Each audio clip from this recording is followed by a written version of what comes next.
नमस्कार, मैं हूं सत्येंद्र रंजन। जनचौक अपडेट में आपका स्वागत है। आज हम लोग बात करेंगे अभी कुछ देर पहले संसद के संयुक्त अधिवेशन में, जॉइंट सेशन में राष्ट्रपति द्रौपदी मुर्मू का अभिभाषण हुआ। उस अभिभाषण में उन्होंने जो कहा, उसका क्या अर्थ समझा जाए, यही हमारा आज का विषय है। वैसे अगर हम लोग राष्ट्रपति के भाषण के अर्थ को समझ लेंगे तो हम लोग, इस सरकार ने पिछले 3 हफ्तों में, 3 हफ्तों का मतलब 4 जून को नए चुनाव नतीजे आने के बाद जो नैरेटिव बनाने की कोशिश की है, हम लोग उसको भी समझ लें। आज राष्ट्रपति का भाषण जिन्होंने भी सुना, उन्होंने एक ही संदेश ग्रहण किया होगा कि जो चुनाव हुआ 18वीं लोकसभा का, उसमें कुछ भी नहीं बदला। उसमें देश की जनता ने, जो एनडीए की सरकार है या नरेंद्र मोदी का जो लीडरशिप है, उनमें फिर से भरोसा जताया, पूरे जोश के साथ भरोसा जताया। ये बात प्रधानमंत्री ने 4 जून को ही शाम को, जब वो अपनी पार्टी के दफ्तर गए थे और जब उनके ऊपर फूलों की बारिश की गई थी, तब उन्होंने कहा था कि हमें जनता ने एक बार फिर से जनादेश दिया है। और उसके बाद ये बातें बीजेपी, जो उनके पदाधिकारी हैं, खुद प्रधानमंत्री, और जब भी कोई मौका मिला है उनकी तरफ से इस बात को कहने का, तो इस बात को खूब जोर जोर से एक लाउड स्पीकर के अंदाज में यही बात दोहराई गई है कि सब कुछ जो पिछले 10 साल में मोदी सरकार ने किया वो बिल्कुल ठीक था, वो दिशा बिल्कुल सही थी। उसी अच्छे काम की वजह से लोगों ने फिर से जनादेश दिया है। और जब अगर ये सरकार मानती है कि उसका पिछला काम अच्छा था, उसी वजह से लोगों ने उसे फिर से पसंद किया है, तो जाहिर है कि वही दिशा सही है, उसी दिशा में देश को ले जाना है, उसी दिशा में आगे बढ़ेंगे। आज राष्ट्रपति आई तो राष्ट्रपति का अभिभाषण था। इस बात को पहले साफ कर देना चाहिए कि अभिभाषण जो होता है वो राष्ट्रपति का अपना भाषण नहीं होता है। वो भाषण कैबिनेट की तरफ से लिखा गया होता है, जिसे राष्ट्रपति सिर्फ वहाँ पढ़ते हैं। यही परंपरा है संसदीय जो लोकतंत्र है उसमें। ये परंपरा ब्रिटेन में भी यही है कि वहाँ सरकार के तैयार किए गए भाषण को वहाँ के महाराजा या महारानी पढ़ते हैं संसद के सामने, इसीलिए इसको अभिभाषण कहा जाता है। तो ये जो अभिभाषण था, ये सरकार की राय है। ये राष्ट्रपति द्रौपदी मुर्मू की व्यक्तिगत राय है या नहीं, हम लोग नहीं जानते हैं, क्योंकि राष्ट्रपति ने जो सिस्टम है उसके तहत उन्होंने सरकार की राय संसद और उसके माध्यम से पूरे देश के सामने रखी। तो अब हम ये देखना चाहिए कि उसमें क्या थीम इमर्ज करती है। थीम यही इमर्ज करके आता है कि पिछले समय में भारत का अद्भुत विकास हुआ है। ऐसा विकास हुआ है जो उसके पहले, वैसे तो 70 साल कहा जाता है, लेकिन वो 70 साल होता नहीं है। लेकिन चलिए, जो बीजेपी के लीडर्स की जो का जुमला है कि 70 साल में वो काम नहीं हुआ, वो काम हुआ।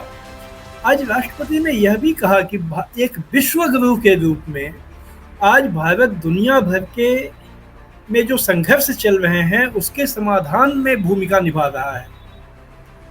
अब तथ्यों की रोशनी में इस बात को ढूंढना पड़ेगा कि किस संघर्ष के समाधान में भारत ने भूमिका निभाई है। दुनिया में अभी जो सबसे बड़ी लड़ाइयाँ चल रही हैं, यूक्रेन की और गजा में जो फिलिस्तीनियों के ऊपर इजराइल का जिनोसाइड हो रहा है, इसमें अभी तक तो कोई भारत की भूमिका नज़र नहीं आई है और दुनिया में किसी को भी नहीं आई है। लेकिन खैर, राष्ट्रपति ने यह दावा किया कि विश्व गुरु के रूप में हम ये भूमिका निभा रहे हैं। और इसके साथ राष्ट्रपति ने इमरजेंसी का थीम, जो इमरजेंसी 49 साल पहले 1975 में 25 जून की रात में लगाई गई थी और कुल 19 महीने रही थी। 19 महीने के बाद तत्कालीन प्रधानमंत्री इंदिरा गांधी ने खुद ही इमरजेंसी को वापस ले लिया था। देश में नए चुनाव कराए गए थे और जिसमें जो चुनाव स्वतंत्र और निष्पक्ष हुए, और यही वजह थी कि न सिर्फ कांग्रेस पार्टी चुनाव हार गई, बल्कि इंदिरा गांधी खुद अपनी सीट रायबरेली से चुनाव हार गई, उनके बेटे संजय गांधी अमेठी से चुनाव हार गए। ये सोचना मुश्किल था, लेकिन जनता में आक्रोश था। जनता ने इमरजेंसी की सजा तब इंदिरा गांधी और कांग्रेस पार्टी को दी, और बहुत बुरी सजा दी। ये दीगर बात है कि जो नई सरकार आई वो 3 साल भी नहीं चली।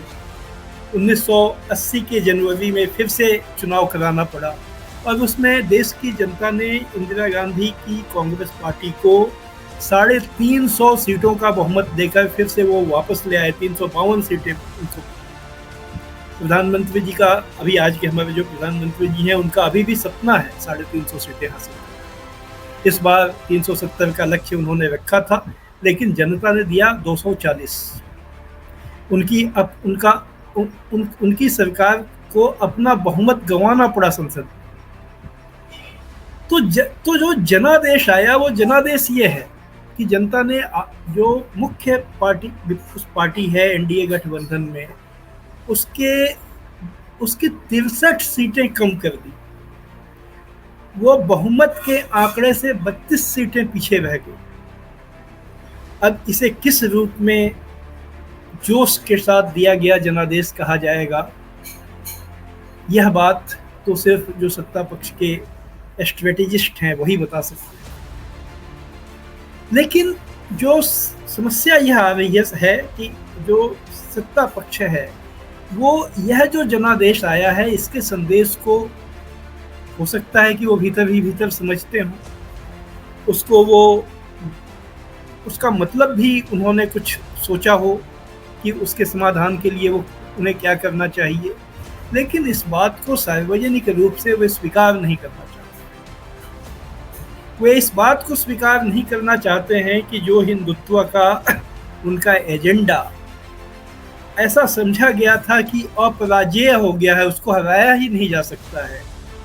इस बार वो एजेंडा ठीक उस अपने केंद्र बिंदु में, यानी अयोध्या में पराजित हो गया। उसके आसपास के सभी चुनाव क्षेत्रों में पराजित हो गया।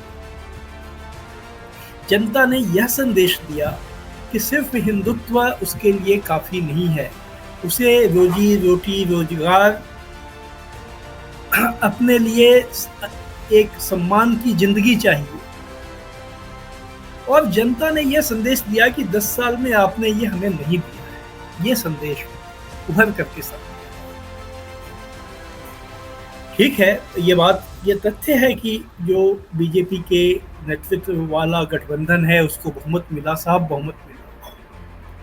लेकिन जो बहुमत मिला, उसके साथ उसे एक संदेश भी मिला, जिस संदेश को सत्ता पक्ष पूरी तरह से नजरअंदाज करने की कोशिश कर रहा है। और ये हम जैसे लोगों की समझ में एक बहुत जोखिम भरा काम है। इसलिए जोखिम भरा काम है क्योंकि अब जो सरकार ने नैरेटिव बनाया है कि सब कुछ कंटिन्यूटी है, निरंतरता है, एक पॉलिटिकल स्टेबिलिटी है। संभवतः पॉलिटिकल स्टेबिलिटी हो, 5 साल ये सरकार चली जाए। मोटे तौर पे पॉलिटिकल स्टेबिलिटी का यही मतलब समझा जाता है, राजनीतिक स्थिरता का यही मतलब समझा जाता है। लेकिन ये जो स्थिरता है, क्या ये स्थिरता पूरे समाज में सामाजिक आर्थिक स्थिरता की गारंटी करते हुए, लोगों की जो आकांक्षाएं हैं उनको संतुष्ट करते हुए, उनकी शिकायतों का समाधान करते हुए ये कायम रहेगी, या ये इस स्थिरता के नीचे सैकड़ों अस्थिरताएं पनपती रहेंगी? यह आज सबसे बड़ा सवाल इस देश के सामने आज इस देश के सामने है। जो सवाल ये है कि जो इलेक्टोरल डेमोक्रेसी जिसे हम लोग कहते हैं, चुनावी लोकतंत्र सिस्टम को में सबको साथ लेकर चलाने के कुछ उपाय उसमें ढूंढे गए, जिन्हें कि बहुत से लोग सेफ्टी वॉल्व कहते हैं। उनकी अपनी समझ ये है, और जिससे मैं सहमत हूँ, कि चुनावी लोकतंत्र ने दुनिया में कहीं भी समता या जो एक न्यायपूर्ण समाज का निर्माण नहीं किया आज तक, लेकिन उसने कुछ सेफ्टी वॉल्व तैयार किए हैं। जैसे कि प्रेशर कुकर में हम लोग देखते हैं कि जब बहुत उसमें भाप जमा होता है तो उसकी सीटी खुल जाती है और वो भाप निकल जाता है। अगर वो भाप ना निकले तो क्या होगा? प्रेशर कुकर फट जाता है। तो ये इसी तरह डेमोक्रेसी में सेफ्टी वॉल्व होते हैं जो आपको प्रोटेस्ट का अधिकार देते हैं, जो आपको अपनी बात कहने का अधिकार देते हैं मीडिया के ज़रिए, भाषण के ज़रिए, सभा और असेंबली के ज़रिए। अनुभव ये है कि पिछले 10 साल में ये सारे मंच धीरे-धीरे बहुत ही मुश्किल होते गए हैं इन मंचों पर आना और अपनी बात रखना। यानी बहुत सारे सेफ्टी वॉल्व बंद कर दिए गए। सबसे बड़ा सेफ्टी वॉल्व लेकिन इलेक्टोरल डेमोक्रेसी में होता है चुनाव।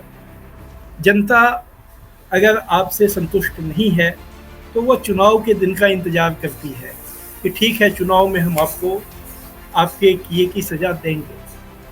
और चुनाव में के जरिए वो एक संदेश जो शासक वर्ग है, जो शासक पार्टी, जो सत्ताधारी पार्टियां हैं या जो राजनीतिक पार्टियां हैं, उनको वो देती हैं।